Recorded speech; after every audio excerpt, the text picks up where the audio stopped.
Welcome dear students. आज हम compounds of boron की बात करेंगे। बोरॉन के जिन कंपाउंड्स का हमने ख़ास तौर पर जिक्र करना है उनमें जो सबसे पहला कंपाउंड है वो है बोरेक्स।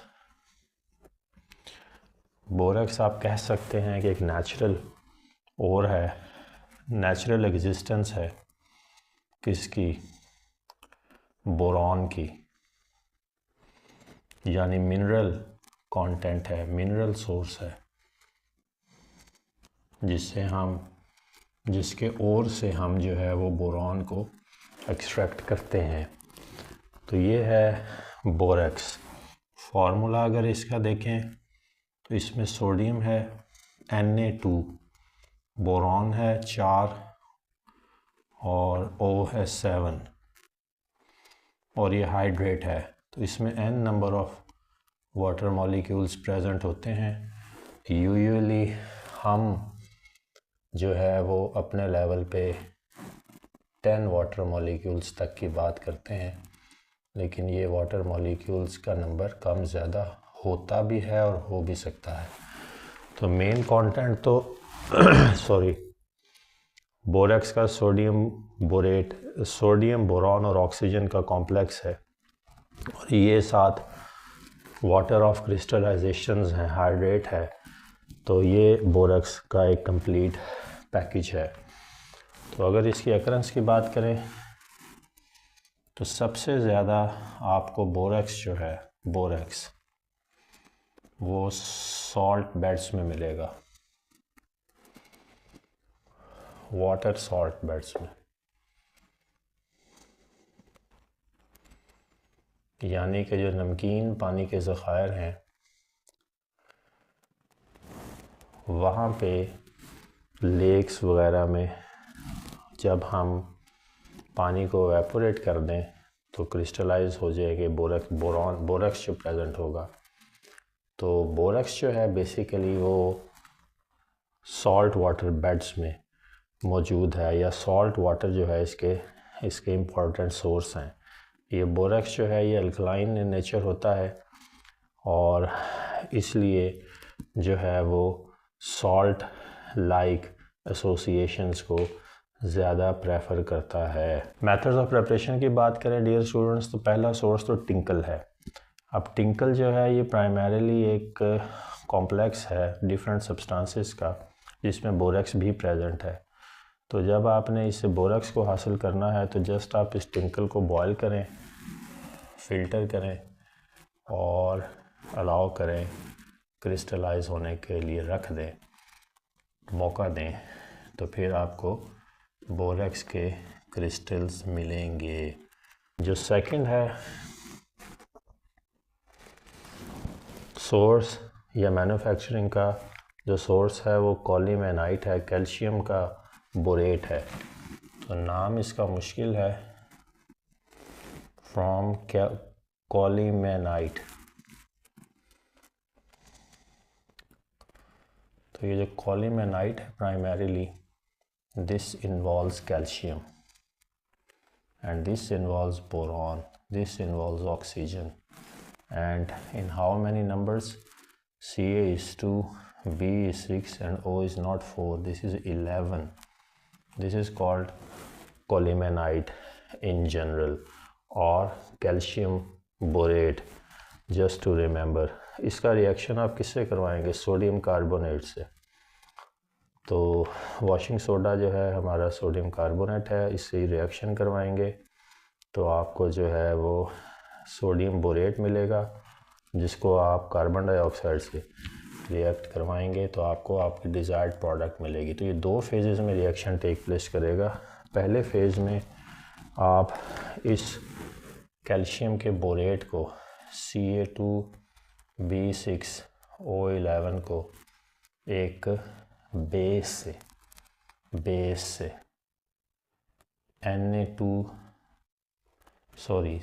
कह रहा हूँ, सॉल्ट से ट्रीट करेंगे, सोडियम कार्बोनेट। तो सॉल्ट से ट्रीट करने के बाद हमें पहले फेज़ में एक चीज़ मिलती है सोडियम बोरेट, एक इंटरमीडिएट सा प्रोडक्ट है जिसको आप फर्दर कार्बन डाइऑक्साइड से रिएक्ट करवाएं या कार्बन डाइऑक्साइड इसमें से पास करवाएं तो आपको Na2B4O7 मिल जाएगा विच इज़ बोरेक्स। तो कॉलिमेनाइट को आपने वॉशिंग सोडा से ट्रीट करवाना है और फिर कार्बन डाइऑक्साइड से रिएक्ट करवाएंगे इन द सेकंड फेज़। यहाँ थोड़ी सी हीट इन्वॉल्व है और इसके साथ जो दूसरी चीज़ बनती है वो कैल्शियम कार्बोनेट भी आपको यहाँ पे मिलेगा। तो हमें तो ये चीज़ चाहिए सोडियम बोरेट, इसको कार्बन डाइऑक्साइड से रिएक्ट करवा के हम बोरेक्स फॉर्म करते हैं और इसके साथ भी आपको थोड़ा सा बोरेक्स मिल सकता है Na2B4O7 इनिशियली, लेकिन आपको अगर फर्दर ज़्यादा अमाउंट में या ज़्यादा बेहतर जो है वो क्वालिटी में बोरेक्स रिक्वायर्ड है तो फिर आप इसको जो सोडियम बोरेट है इसको आप कार्बन डाइऑक्साइड से ट्रीट करवाएं तो आपको फिर जो है वो पोटेंशियली ज़्यादा मैस ऑफ बोरेक्स फॉर्म होगा।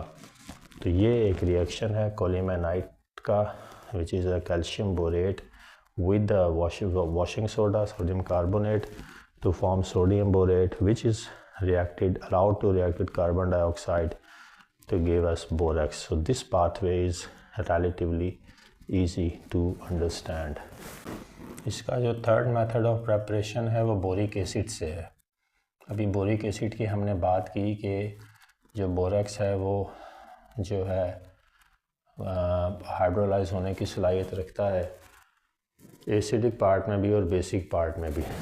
तो उसमें जो एसिडिक पार्ट है H3BO3 इसको अगर आप सोडियम कार्बोनेट से रिएक्ट करवा दें अगेन वॉशिंग सोडा से तो आपको सोडियम बोरेक्स मिल जाएगा। तो Na2B4O7 मिल जाएगा और साथ वाटर्स भी मिलेंगे और साथ आपको कार्बन डाइऑक्साइड गैस भी मिलेगी। तो स्टूडेंट सबसे पहला तो इसका जो रिएक्शन है मैंने अभी बात भी की है वो हाइड्रोलिसिस ही है। पानी से रिएक्शन के नतीजे में एसिड और बेस मिलती है और इसी की वजह से ये आपको अल्कलाइन मिलता है नेचर में। जहाँ पे भी बोरेक्स के सोर्सेज होंगे वहाँ पे आपको अल्कलिनिटी मिलेगी और बेसिक कैरेक्टरिस्टिक्स मिलेंगे और उसकी वजह ये है कि पहले तो हम हाइड्रोलिसिस करवाते हैं बोरेक्स का Na2B4O7 पानी साथ लिखने की ज़रूरत नहीं है, वो वाटर ऑफ क्रिस्टल्स मैंने आपको बताया है कि इन एनी नंबर्स मौजूद होते हैं। ये बोरेक्स है ओरिजिनल कंटेंट, ये पानी की इन्वॉल्वमेंट है और इसके बाद आपको सोडियम हाइड्रोक्साइड और ऑर्थोबोरिक एसिड H3BO3 मिलेगा। ये बेस स्ट्रॉन्ग है, एसिड वीक है, इस वजह से इसका सोल्यूशन जो है वो या जहाँ ये पाया जाता है वो एसिडिक स्ट्रेंथ रखती है सोल्यूशन या वाटर या what ever source. So hydrolysis will yield N acid and a base. Hydrolysis of borax, इसका जो सेकंड रिएक्शन है वो एसिड्स के साथ है। स्ट्रॉन्ग एसिड्स के साथ ये रिएक्शन शो करता है क्योंकि मैंने आपको बताया है कि ये हाइड्रोलाइज होता है स्ट्रॉन्ग बेस और वीक एसिड में। इसकी फर्दर आयोनाइजेशन वीक है, इसकी स्ट्रॉन्ग है, यानी सोडियम हाइड्रोक्साइड इजीली अपने आयंस में टूटने की सलाहियत रखता है सॉल्यूशन में, जबकि ये वीक आयोनाइजेशन के बाद जाकर जो है वो किसी तरह से ये बोरॉन और ऑक्सीजन के कॉम्प्लेक्स में टूटेगा। तो ये है इसकी बात। तो ये यहाँ पे याद रखने वाली बात है कि एसिड्स के साथ फिर इसकी रिएक्टिविटी का ज़्यादा चांस है। तो ये ऑक्सीजन की वजह से इस पर नेगेटिव चार्ज आएगा और ये एक टूट जाएगा, लेकिन वीक आयोनाइजेशन है और ये नंबर जो है ये बोरॉन का और ऑक्सीजन का वेरी कर सकता है। मैंने जस्ट बोरॉन ऑक्साइड लिखा है ये बताने के लिए कि इसकी आयोनाइजेशन इनटू पॉजिटिव और नेगेटिव आयंस है। तो एसिड से फिर इसका रिएक्शन देखते हैं। एसिड से ये सल्फ्यूरिक एसिड एक स्ट्रॉन्ग एसिड है, तो हम सल्फ्यूरिक एसिड से ही इसका रिएक्शन करवाते हैं H2SO4 से। एक प्रोडक्ट तो एविडेंट है सोडियम सल्फेट की, और दूसरा एक इंटरमीडिएट से मिलता है। इंटरमीडिएट से इस कॉन्टेक्स्ट में इसको फर्दर हाइड्रोलाइज करवाया जा सकता है। H2B4O7 नेचर का बोरेट आपको मिलेगा, यानी जो हाइड्रोजन है इसने रिप्लेस कर लिया सोडियम को। इसको आप मज़ीद वाटर के साथ रिएक्ट करवा कर तो ऑर्थोबोरिक एसिड फॉर्म कर सकते हैं। तो बोरिक एसिड के साथ ऑर्थोबोरिक एसिड फॉर्म करने के काफ़ी सारे मेथड्स हैं। इसी तरह से अल्कोहल्स भी वीकली एसिडिक हैं, तो अल्कोहल से भी ये रिएक्शन दे सकता है, अगेन अपने पार्शियली बेसिक करैक्टर की वजह से या बेसिक करैक्टर की वजह से, बेसिक स्ट्रेंथ की वजह से। इसको आप इथाइल अल्कोहल से रिएक्ट करवा सकते हैं और इसके नतीजे में आपको ट्राई ऑक्सी इथाइल्स मिलेंगे।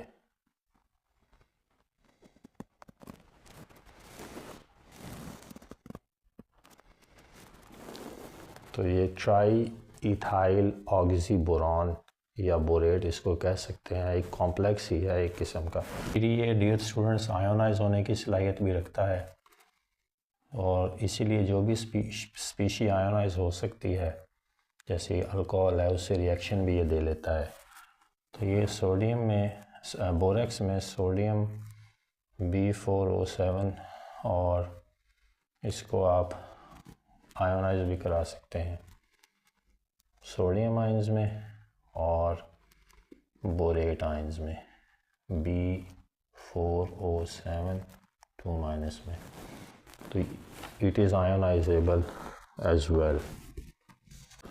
इसके बाद इसको आप जो इसका हाइड्रेट है specifically Na2B4O7 with 10 molecules at least, इसको अगर आप थोड़ी हीट दें तो ये आपको एक ग्लासी सा मैश देगा। जो जो ये मेल्ट होता चला जाएगा तो एक ग्लासी सा मैश देगा सोडियम बोरेट का, यानी पानी इसके रिमूव हो जाएंगे, और साथ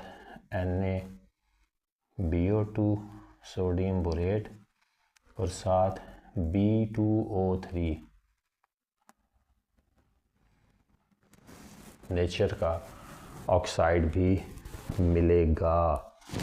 याद रखें कि आप हाइड्रेट को एनहाइड्रेट करना ज़रूरी है, क्योंकि इसके ज़रिए फिर हम बहुत सारे टेस्ट्स जैसे कि बोरेक्स बीट टेस्ट है वो कंडक्ट करवाते हैं। तो जब आप इसको एनहाइड्रेट कर लेंगे और ये वाला ऑक्साइड बोरॉन का फॉर्म कर लेंगे तो फिर आप कंटिन्यू कर सकते हैं, बोरेक्स बीट टेस्ट की तरफ भी जा सकते हैं। उस कॉन्टेक्स्ट में ये रिएक्शन बहुत इम्पॉर्टेंट है। तो ये एक ग्लासी सा मैश फॉर्म होता है सोडियम बोरेट का या बोरिक एसिड एनहाइड्रेट का। ये जो बोरेक्स बीट टेस्ट है इसको हम सादा लफ्ज़ों में फ्लेम टेस्ट भी कह सकते हैं या ब्लिस्टर एनालिसिस कह सकते हैं,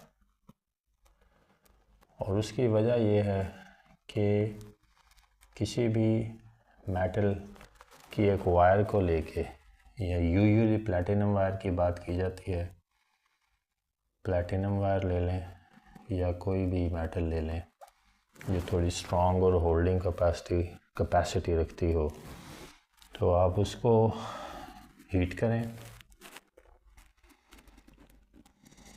और उस पर बोरेक्स को छिड़क दें पाउडर फॉर्म में। वाइट पाउडर ही है ये, जब ये क्रिस्टलाइज होके हासिल होता है तो इस बोरेक्स पाउडर को हीट करने के बाद आपने बोरेक्स पाउडर छिड़का तो आपको बीड्स मिलेंगे, दाने या दानों का एक गुच्छा सा मिलेगा।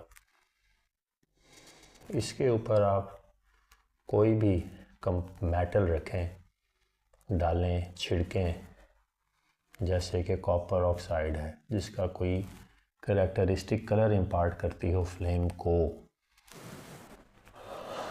और मज़ीद हीट करें तो आपको वक्त के साथ जो है वो कलर्ड फ्लेम मिलेगी। कॉपर ऑक्साइड के केस में या कॉपर की प्रेजेंस के केस में ब्लू फ्लेम आपको मिलती है। तो बेसिकली इस टेस्ट को बोरेक्स बीट टेस्ट कहते हैं या फ्लेम टेस्ट कहते हैं। हर किस्म बहुत सारी मेटल्स के यूनिक, क्योंकि मेटल्स आयोनाइज होती हैं और जब आयोनाइज हो जाती हैं तो फिर किसी कलर भी इम्पार्ट करती हैं। एनर्जी रिलीज़ जब सिस्टम से होती है तो वो करेक्टरिस्टिक कलर शो करती है। तो इसलिए फोटॉन्स की बात करते हैं हम, और फिर वेवलेंथ्स की बात करते हैं, और रेडिएशंस की बात करते हैं, इलेक्ट्रोमैग्नेटिक रेडिएशंस की बात करते हैं। तो यहाँ इस केस में जब एनर्जी रिलीज़ होगी in the form of photons तो वो ग्लो भी प्रोड्यूस करने की सलाहियत रखती है।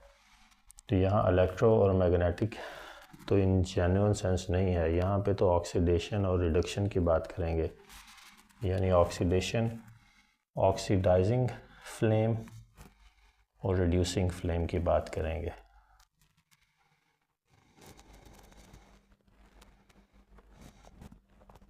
जिसमें ज़्यादा ऑक्सीजन का कंटेंट हो वो ऑक्सीडाइजिंग फ्लेम है, जो थोड़ी कम ऑक्सीजन रखती हो वो रिड्यूसिंग फ्लेम है। तो वो फ्लेम टेस्ट में आपको फिर जो है वो करेक्टरिस्टिक कलर उस मेटल की आयोनाइजेशन के नतीजे में मिलेगा। कॉपर ऑक्साइड से, यानी कॉपर का करेक्टरिस्टिक कलर ब्लू है जो आपको मिलेगा इस बोरेक्स बीट टेस्ट से, और different metals different colour show करेंगी ज्यों ज्यों आयोनाइज होंगी। तो ये क्रोमियम है, अगर क्रोमियम के ऑक्साइड को गुजारा जाए Cr2 और 3 को और हीट किया जाए तो उसके नतीजे में इसकी ग्रीन है फ्लेम। तो बेसिकली हम इसको ऑक्सीडाइज करवाते हैं, रिड्यूस करवाते हैं, और ऑक्सीडेशन रिडक्शन के कॉन्टेक्स्ट में फिर वक्त के साथ साथ इसकी आयोनाइजेशन हो जाती है, और आयोनाइजेशन के नतीजे में एनर्जी रिलीज़ होती है in the form of photons, और बाज़ किस्म की एनर्जी ग्लो प्रोड्यूस करने की सलाहियत भी रखती है। मेटल के केस में इट स्टैंड्स ट्रू। तो फिर आप इस बोरेक्स बीट टेस्ट को एम्प्लॉय कर सकते हैं। जिसके पीछे लॉजिक है वो भी देखा है हमने। ये केमिकल रिएक्शन के कॉन्टेक्स्ट में अगर बात करें तो Na2B4O7 को पहले हमने किया था एनहाइड्रेट, हीट करके एक ग्लासी मैस में कन्वर्ट किया था। साथ हमें मिला था B2O3 बोरॉन का ऑक्साइड, जिसका नाम स्पेसिफिकली है सोडियम बोरिक एनहाइड्राइड। तो इसको आप बोरिक एनहाइड्राइड कह सकते हैं। बोरॉन का जो ऑक्साइड है B2O3 नेचर का, ये है बेसिकली जो इंटरैक्ट करता है in the mean process during the course of heating, और यहाँ पे कॉपर को या किसी भी मेटल को जो है वो क्लियर कर देता है, और इसके नतीजे में फिर आपको काफ़ी सारी चीज़ें साथ मिलती हैं। जो कॉपर ऑक्साइड है ये अब कॉपर आयंस में कन्वर्ट हो गया, और ये जो कॉपर आयंस हैं वो हमें ये ब्लू कलर की फ्लेम देते हैं।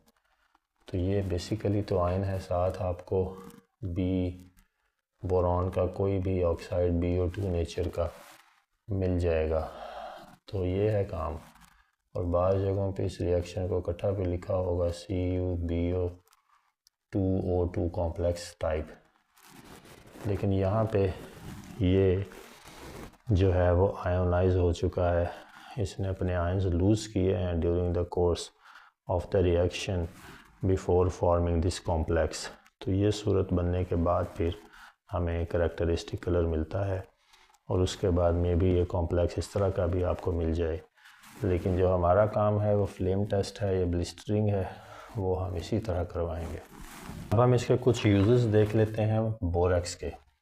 सिरामिक्स में, सिरामिक्स का मतलब ये है कि पोटरी वगैरह में ये जो बर्तन हैं क्लेस के,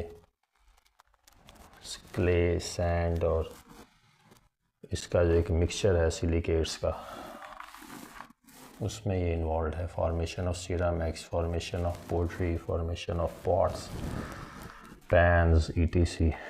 फिर बोरोसिलिकेट, ग्लास शीट बड़ी अहम है। अभी सिलिकेट कलर्स इसमें भी आ गया, और सिलिकेट के तो बोरॉन का सिलिकेट के साथ एक इम्पॉर्टेंट इंटरेक्शन है जो हमें हमारे जहन में होनी चाहिए। ये जो ग्लास शीट है ये हीट रेजिस्टेंट होती है, इसलिए ये इम्पॉर्टेंट है।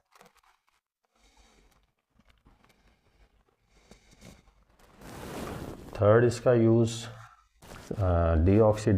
डीऑक्सीडाइजिंग एजेंट के तौर पर या डीऑक्सीडाइज़र के तौर पर ये इस्तेमाल हो सकता है। किस में? वेल्डिंग वगैरह में, वेल्डिंग में और सोल्डरिंग में, क्योंकि फिर ये एफिशिएंट एजेंट के तौर पर काम करेगा, मेटल को करोड नहीं होने देगा और वेल्डिंग वगैरह और सोल्डरिंग का काम एफिशिएंटली होगा।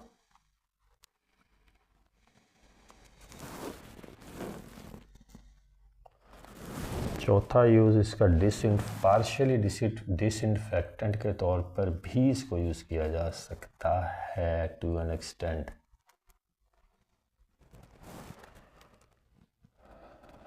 इसके बाद mould retardant on citrus fruits. Citrus fruits पे फंगस लगने से बचाया जा सकता है। Mould retardant on citrus fruits.